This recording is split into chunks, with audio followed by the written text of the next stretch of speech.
Hello guys, welcome back to my YouTube channel. My name is Aaron Raj and आज day 2 है SQL challenge में 30 day challenge में आज day 2 है। सो चलिए स्टार्ट करते हैं। फर्स्ट ऑफ ऑल देखते हैं आज का एजेंडा क्या है। आज का एजेंडा हमारा व्हाट इज़ डेटा, ठीक है। Second what is database and what is database management system, जिसको DBMS भी बोलते हैं हम। और लास्ट में देखेंगे क्रिएट डेटाबेस। डेटाबेस क्रिएट कैसे होते हैं मेनली वो देखेंगे लास्ट में। चलिए देखते हैं। हाँ, so first of all start करते हैं डेटा से। हमारा डेटा क्या है?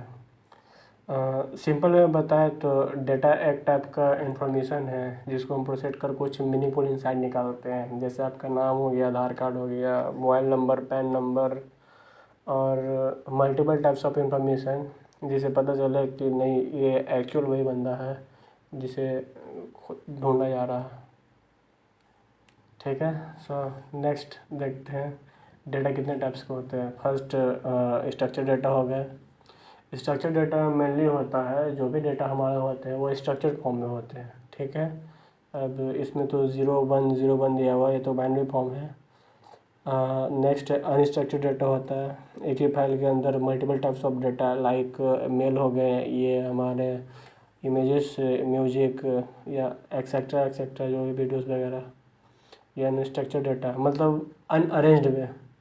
सेमी स्ट्रक्चर हो गए। सेमी स्ट्रक्चर में डेटा हमारा अरेंज वे में ही होता है बट एक पर्टिकुलर फाइल के अंदर होता है। जैसे मुझे इमेज ढूंढना है तो इमेज के सेक्शन में जाना पड़ेगा, या फाइल ढूंढना है तो फाइल के सेक्शन में जाना पड़ेगा।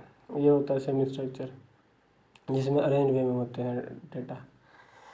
देखते हैं हम next what is database. Database क्या होता है?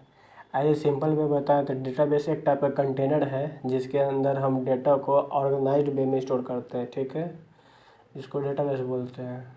चलिए नेक्स्ट देखते हैं डेटाबेस मैनेजमेंट सिस्टम।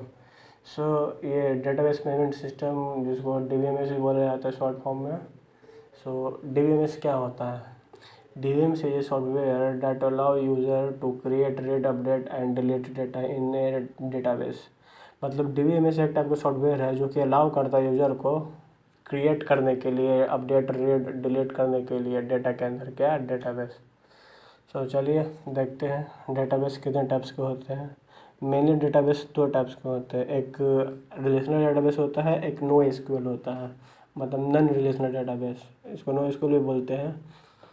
चलिए नॉन रिलेशनल डेटाबेस क्या है वो बाद में देखेंगे। नॉन रिलेशनल डेटाबेस पहले देखते हैं उसका सॉफ्टवेयर क्या है। जैसे हमारा हो गया MySQL हो गया, पोस्टरी हो गया, ओरेकल हो गया, ये सब नॉन रिलेशनल डेटाबेस में है। और सेकंड देखते हैं नो एसक्यूएल। नो एसक्यूएल में हमारा क्या हो गया, मोंगोडीबी हो गया, राइट्स हो गया या एक्सेट्रा, ठीक है, ज़्यादा टाइम नहीं लेंगे, ठीक। Next slide, create database. Database कैसे क्रिएट होता है, ठीक है, इसमें देखते हैं।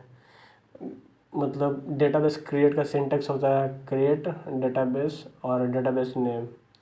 सो एज एग्जांपल देख लीजिए आप। पहले हो गया क्रिएट, दूसरा डेटाबेस। डेटाबेस का नेम हमारा यहाँ पे कंपनी है, ठीक है, तो ये एक डेटाबेस क्रिएट हुआ। अब जैसे नीचे इसमें देख लीजिए हमारा मतलब कमांड में ये हमारा हो गया कंपनी। कंपनी है जो हमारा डेटाबेस है। कंपनी के अंदर इतने सारे जो दिख रहे हैं डिपार्टमेंट, एम्प्लॉय, मैनेजर, फाइनेंस और अकाउंटेंट, ये सब हमारे टेबल्स हो गए। तो सिंपल में बताएं, पहले भी बोले थे इस बार बता रहे हैं, ये जो डेटाबेस होते हैं एक टाइप के कंटेनर है जिसके अंदर multiple types of table store किए जाते हैं, ठीक है। सो अब नेक्स्ट वीडियो में देखेंगे टेबल कैसे क्रिएट होते हैं। आज के लिए थैंक यू।